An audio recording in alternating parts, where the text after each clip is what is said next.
రాష్ట్రంలో right to education act ఇది చాలా ఇంపార్టెంటు. పేద వర్గాల ప్రజలకు ఎవరైతే ప్రైవేట్ స్కూళ్ళల్లో పిల్లల్ని చదివించి ఫీజులు కట్టలేక అవస్థపడుతూ ఈ కార్పొరేట్ విద్యా దోపిడీకి గురైతా ఉన్నారో వాళ్ళందరికీ ఇది ఒక బ్రహ్మాస్త్రం. Right to education act 2009. ఈ యాక్ట్ను తెలంగాణ రాష్ట్రంలో తప్ప మిగతా చాలా చోట్ల ఇంప్లిమెంట్ చేస్తున్నారు. మళ్ళీ యాక్ట్ తెచ్చింది ఎవరు? అప్పుడు కేంద్రంలో ఉన్నటువంటి యూపీఏ గవర్నమెంట్, కాంగ్రెస్ పార్టీ ప్రభుత్వం తీసుకొచ్చింది. కానీ కాంగ్రెస్ పార్టీ ప్రభుత్వం ఇక్కడ దాన్ని ఇంప్లిమెంట్ చేయట్లేదు. విచ్చలవిడిగా ప్రైవేట్ కార్పొరేట్ స్కూళ్లకు దోపిడీ చేసుకోమని వదిలిపెట్టింది తెలంగాణ రాష్ట్రాన్ని. ఇవాళ ఒక కారు డ్రైవర్ ఉన్నారు, ఆయనకు 20,000 జీతం.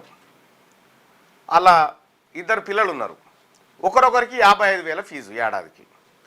ఈ 20,000కు 12 24 ఏడాది మొత్తం పనిచేస్తే 2,40,000 వస్తాయి. అందులో పిల్లల ఫీజులకే ఓన్లీ బట్టలు గిట్టలు కాదు, ఇంకా ఫీజులకే 1,10,000 పోయినాయి. ఇంకా వాళ్ళకు బట్టలు, ఆ తర్వాత పుస్తకాలు ఇవన్నీ కలిపితే 1,50,000 వస్తుంది. 2,40,000 రూపాయలు సంపాదిస్తున్న ఒక సాధారణ డ్రైవరు తన పిల్లల చదువుల కోసం 1,50,000 ఖర్చు పెడతా ఉన్నాడు ఏడాదికి. ఇక మిగిలేది ఎంత? 1,00,000 కూడా మిగిలేదు, 90,000 మిగులుతుంది. 90,000 రూపాయలలో ఆయన రూమ్ రెంట్ ఏం కట్టుకోవాలి ఏడాది మొత్తం? ఇక లెక్కలు చూడరాదు, ఒకసారి పెన్ ఇక్కడదే.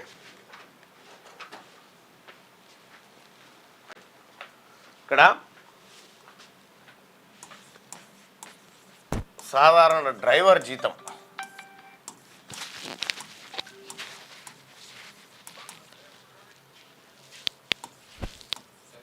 నెలకు 20,000 రూపాయలు ఇంటూ 12 నెలలు ఈజ్ ఈక్వల్ టు 2,40,000 రూపాయలు జీతం ఈయనది. ఈయన జీతం, ఒక డ్రైవర్ జీతం హైదరాబాద్లో చెప్తా ఉన్నా. ఈయనకి 2 పిల్లలు.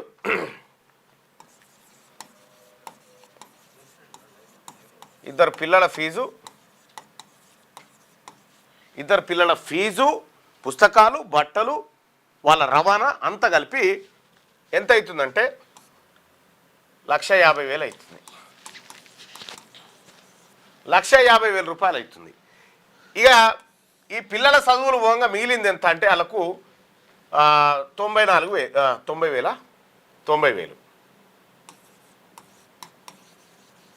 రూపాయలు మిగులుతాయి.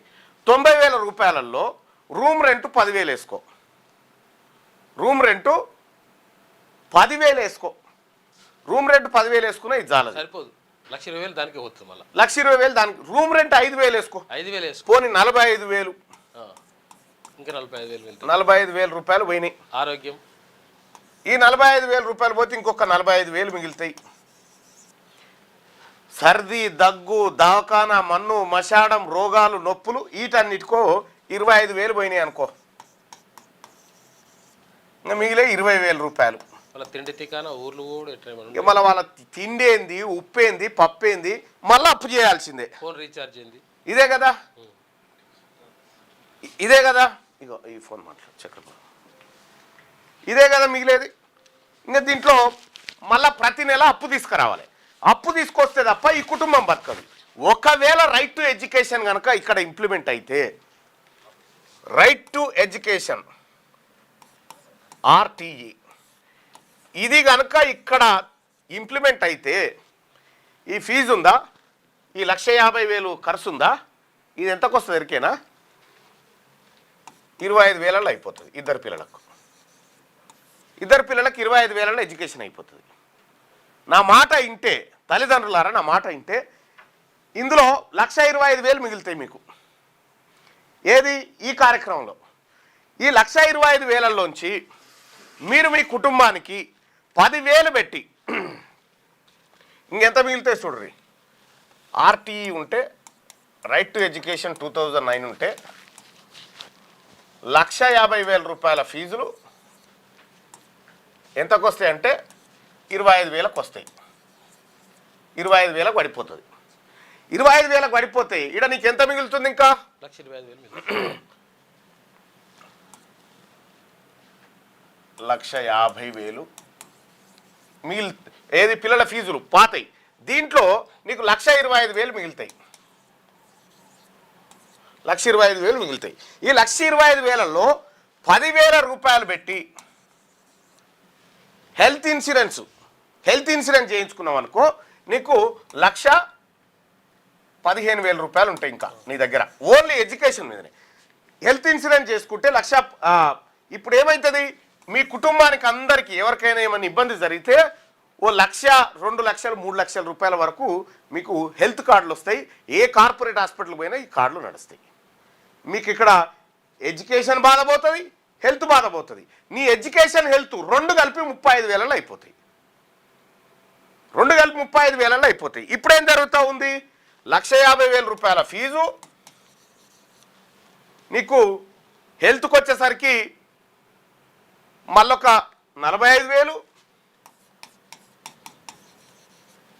రోగాలు, నొప్పులు, దగ్గులు ఇవన్నిటికీ. లేదంటే 45 కాదు, ఒక 25,000 పెట్టుకుందాం. 1,75,000.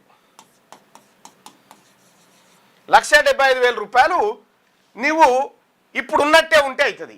నా మాట వింటే ఈ 1,75,000 పోయి ఎంత అవుతుందంటే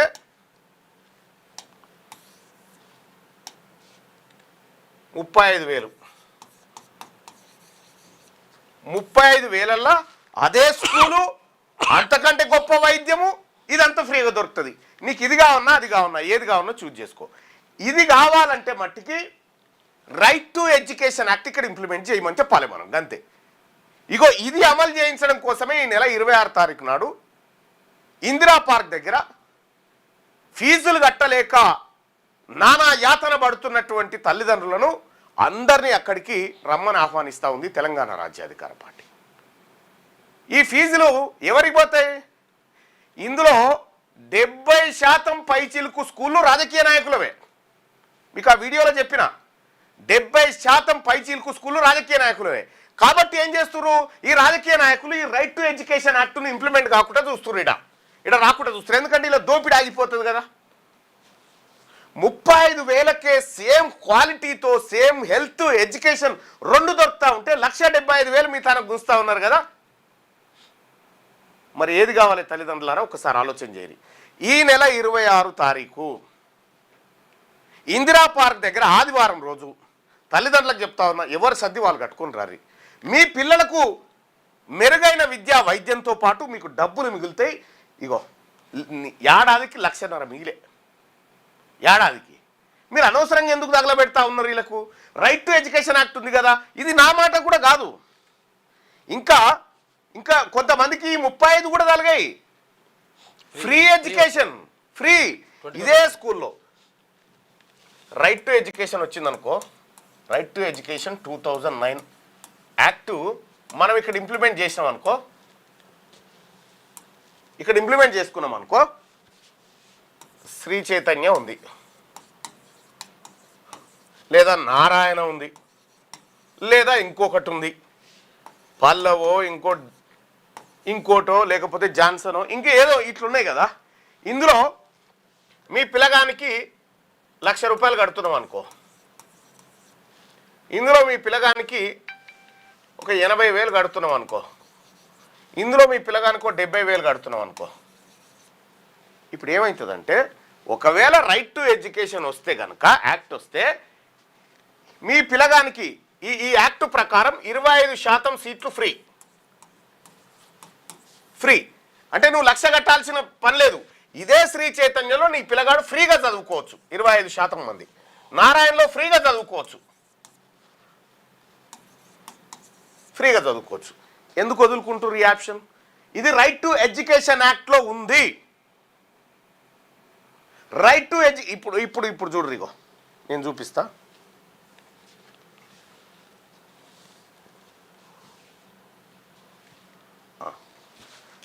రైట్ టు ఎడ్యుకేషన్ యాక్ట్ 2009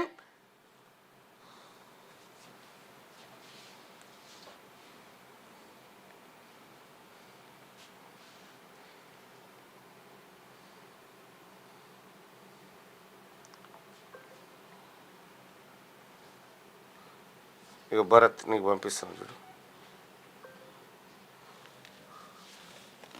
ఇక ఇది క్లియర్గా భారత పార్లమెంటు తెచ్చిన acts and facts the right of children's to free and compulsory education act 2009 July 22, 2022 నాడు ప్రచురితమైంది. ఇది ఉచిత నిర్బంధ విద్య ఫ్రీ ఎడ్యుకేషన్ మీద. ఇగో ఇది government TV, Sansad TV, government టీవీలో వచ్చినటువంటి వీడియో. देश और समाज का प्रतिनिधित्व करेंगे. बच्चों में विकास की अनंत संभावनाएं छिपने की सबसे महत्वपूर्ण कुंजी. ఇది రైట్ టు ఎడ్యుకేషన్ యాక్ట్. बात करेंगे शिक्षा का अधिकार अधिनियम 2009 की. ఇగో ఈ ఎందుకు వదులుకుంటారు తల్లిదండ్రులారా? పైసలు ఎక్కువయ్యా మనకు. शिक्षा किसी भी राष्ट्र की उन्नति में దీంట్లో సెక్షన్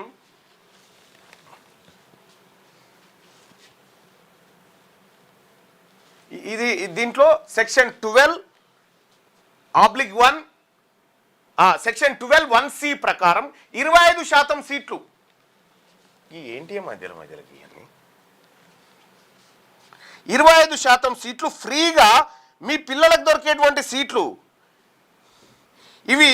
ఇదొకటి ఉన్నదన్న సంగతి మీకు ఈ రాజకీయ నాయకులు కానీ, లేకపోతే ఈ పార్టీలు కానీ, ఈ మీడియా కానీ మీకు చెప్పదు ఇదంతా.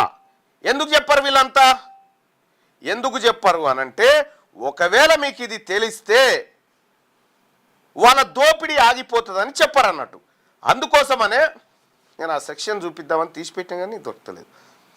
ఇదే అంశం మీద ఇగో బట్టి విక్రమార్క గారు ఏం మాట్లాడారు చూడు, అందులో ప్లే చేయి వీలైతే.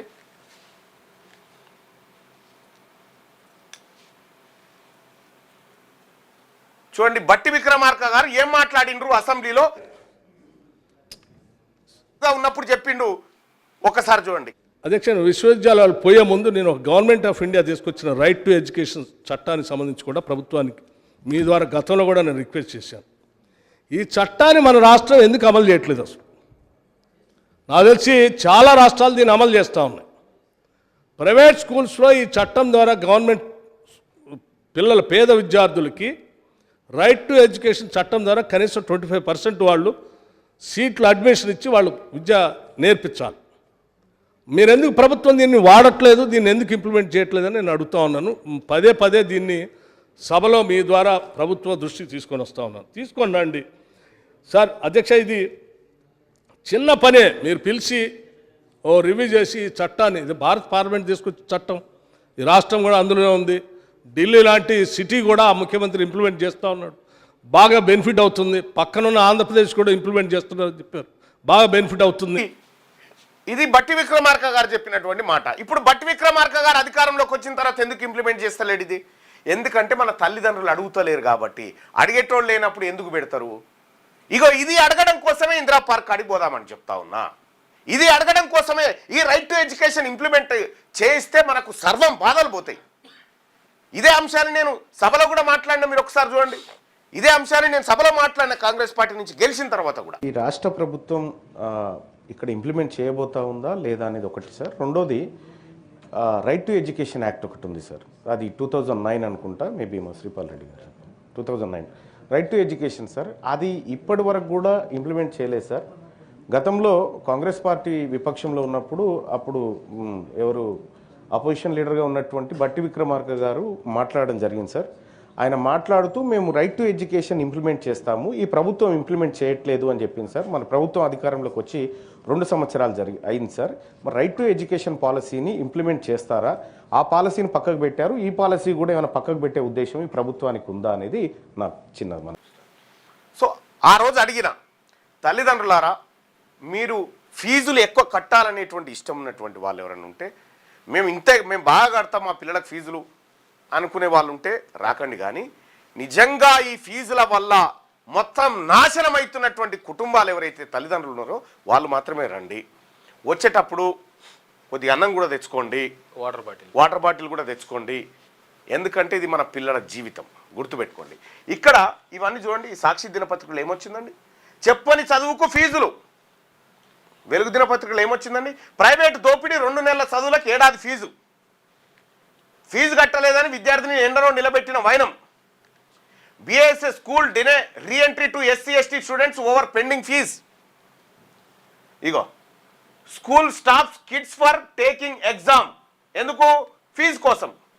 పిల్లగాడు చచ్చిపోయింది. ఇట్లా ఇప్పుడు ఇబ్రాహీంపట్నంలో ఒక పిల్లగాడు నిన్న సూసైడ్ చేసుకొని చచ్చిపోయాడు. ఏది? ఇంజనీరింగ్ కాలేజీలో ఫీజు కట్టమన్నందుకు. ఈ రకంగా మనకు క్లియర్గా ఉన్న తర్వాత చట్టమే అమలు చేయమని మనం అడుగుతలేమని ఎవరు చేస్తలేడా? ఇప్పుడు శ్రీ చైతన్య, నారాయణ వీళ్ళందరూ ఏం చేస్తూ ఉన్నారు? ప్రభుత్వానికి వెనుకకైనా డబ్బులు ఇస్తూ ఉన్నారు, ఇది ఇంప్లిమెంట్ చేయకు, రైట్ టు ఎడ్యుకేషన్. మరి ఇది ఎవరు చెప్పాలి? ప్రజలకు మీడియా చెప్పాలి కదా. ఈ స్కూళ్ళు కాలేజీలన్నీ ఎవరి? అగ్రకులాల వాళ్ళవి. ఎవరిది? అప్పర్ క్యాస్ట్ మీడియాది. మరి ఇక ఒక్కసారి చూడండి, ఈ మీడియా ఎందుకు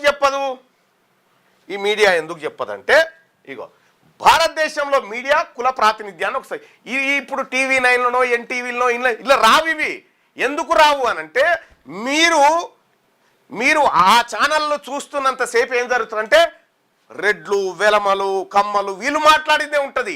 మన బతుకులు ఉండే ఇందులో ఈ దేశంలో ఉన్నటువంటి మీడియాను ఒకసారి చూడండి. ఇగో భారతదేశ జనాభా ఎంతో వైవిధ్యభరితం, కానీ వార్తా గదులు శాసిస్తున్నది ఎవరు? ఈ మీడియా రూమ్లలో ఉంటుంది ఎవరు? మీడియాను ఎవరు శాసిస్తుండు? ఒక్కసారి చూస్తే నివేదికలో తేలిన అతిపెద్ద నిజం ఏంటంటే అగ్రకులాల ఆధిపత్యం.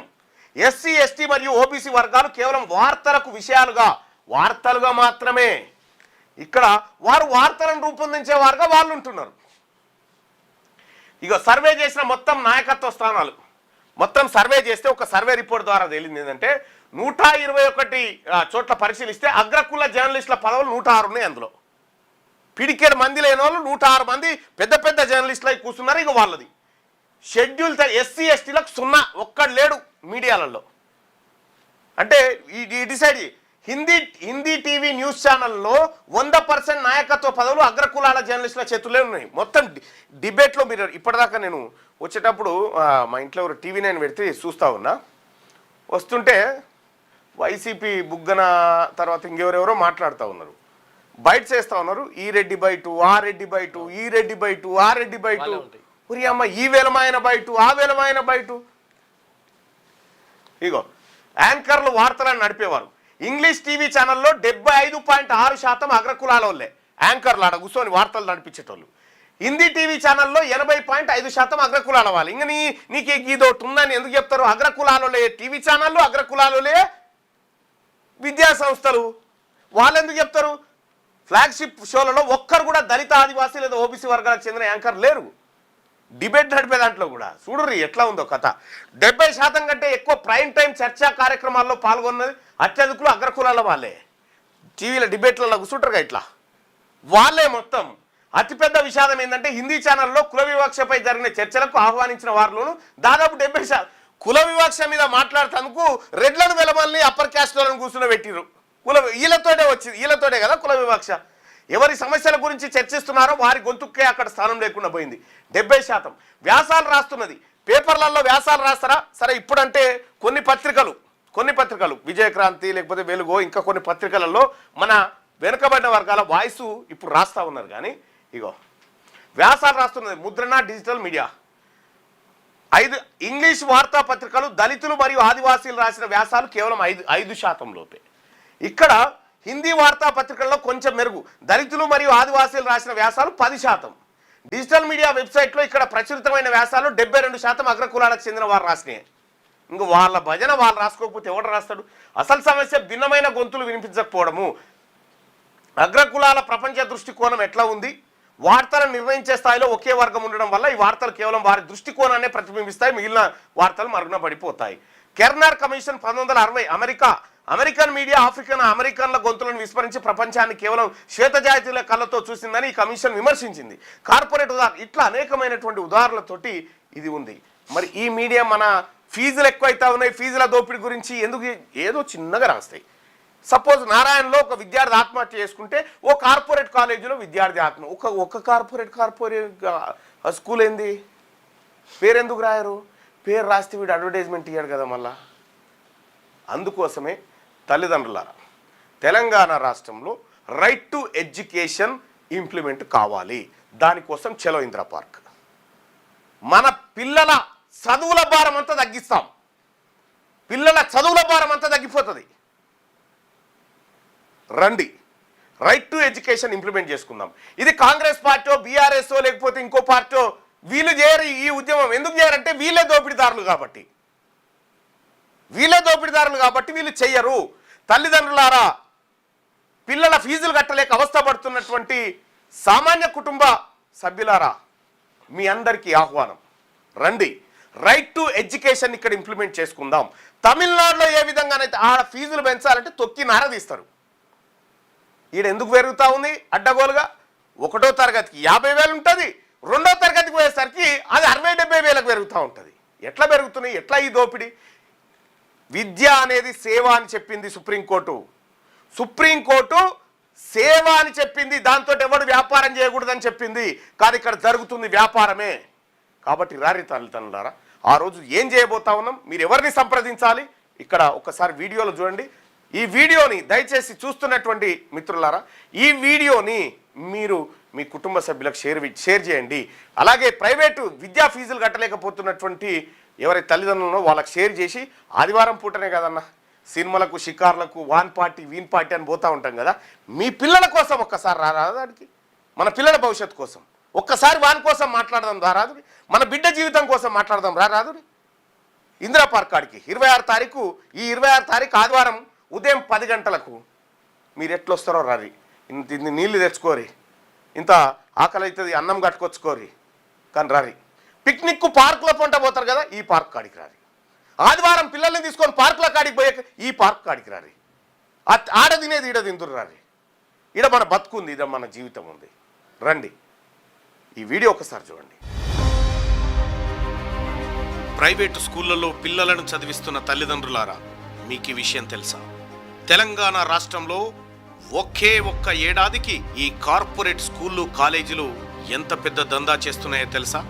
ఎన్ని వేల కోట్ల ఫీజులు మీ వద్ద గుంజుతున్నారో తెలుసా? 90,000 కోట్లు. అవును, అక్షరాల 90,000 కోట్లు. 9 తర్వాత 11 సున్నాలు. ఈ డబ్బంతా ఎవరిది? ఆటో నడుపుకునే డ్రైవర్ అన్నది, కూరగాయలు అమ్ముకునే చిరు వ్యాపారిది, సామాన్య ఉద్యోగిది, కూలీ నాలి చేసుకుని బ్రతికే పేదవాళ్ళ సొమ్మే.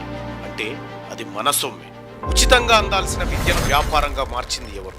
తెలంగాణలో 11,689 ప్రైవేట్ స్కూళ్లు ఉన్నాయి. అందులో 37,43,893 మంది పిల్లలు చదువుతున్నారు.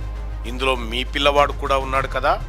ఈ ప్రైవేట్ స్కూళ్ళు, కాలేజీలు 70% రాజకీయ నాయకులవే. మీ పిల్లలు ప్రైవేట్ స్కూళ్లలో కూడా ఫ్రీగా చదువుకోవచ్చని right to education act section 12C(1) చెప్పిందన్న విషయం మీకు తెలుసా? ఈ విషయం మీకు తెలియకుండా దాచింది ఎవరో కాదు, మన రాజకీయ నాయకులే. ఎందుకంటే వాళ్ళ విద్యా వ్యాపారాలు దెబ్బతింటాయని. భారత పార్లమెంట్ చేసిన చట్టం దేశంలోని చాలా రాష్ట్రాల్లో అమలవుతున్నది. మరి తెలంగాణలో ఎందుకు అమలు కావట్లేదు? ప్రతి ఏడాది లక్షల రూపాయలు చెల్లిస్తూనే ఉంటావా?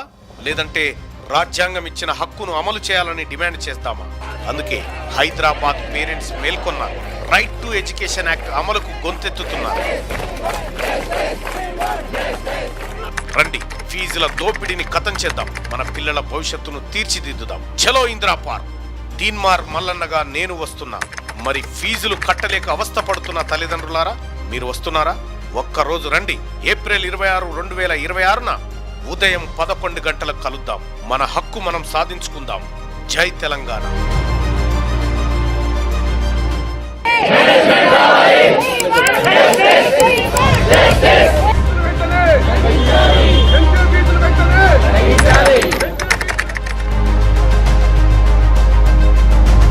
తల్లిదండ్రులకు విద్య అనేది భారమవుతున్నది. ఇంజనీరింగ్కు లేనటువంటి ఫీజులను ఈరోజు ఎల్కేజీ స్టూడెంట్స్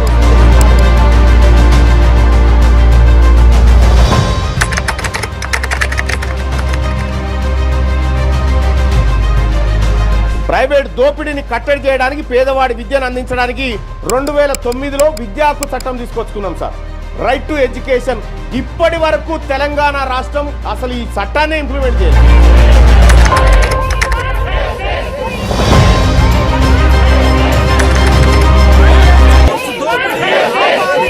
విద్యా హక్కు చట్టాన్ని అమలు చేయాలి ప్రజలారా. ఇది చేయకుండా మనం ఎన్ని దుకాణాలు తెరిచినా ఎంత ముచ్చట్లు చెప్పినా ఏం లాభం లేదు. ఇక్కడ వేరే చోట్ల వేరే రాష్ట్రాలలో 9 రాష్ట్రాల్లో విద్యా హక్కు చట్టం అమలైతా ఉంది. ఇక్కడ ఎందుకు అమలైతా ఉంది?